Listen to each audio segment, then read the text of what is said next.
Under the executive order I'm signing today, facing criticism that his policies and inflammatory rhetoric have aggravated a racial divide in the U.S., President Trump signed an executive order on Tuesday aimed at improving police practices. But at the same time, he stood firm as the law and order president, a position likely to appeal to his base as he seeks re-election in November.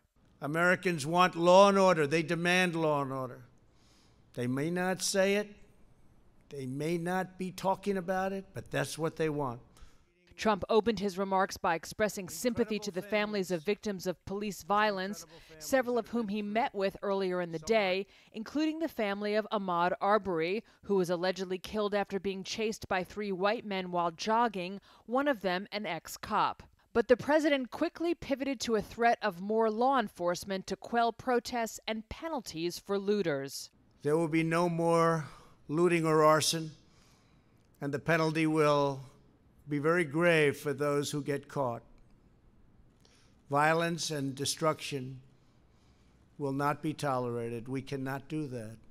The looters have no cause that they're fighting for, just trouble.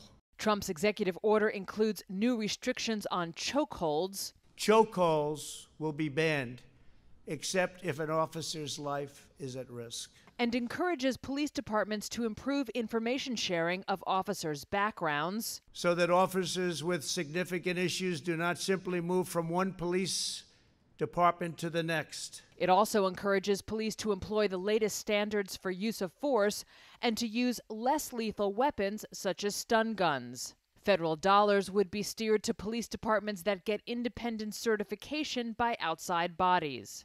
But some civil rights groups and critics, such as Senate Democratic leader Chuck Schumer, thought Trump's actions came up much too short. In a statement, Schumer said, quote, "The executive order will not deliver the comprehensive, meaningful change and accountability in our nation's police departments that Americans are demanding." The Democratic-led House of Representatives is expected to vote later this month on sweeping legislation put forward by the Congressional Black Caucus. Senate Republicans are expected to unveil their own legislation on Wednesday that concentrates more on data collection than on policy changes regarding the use of deadly force.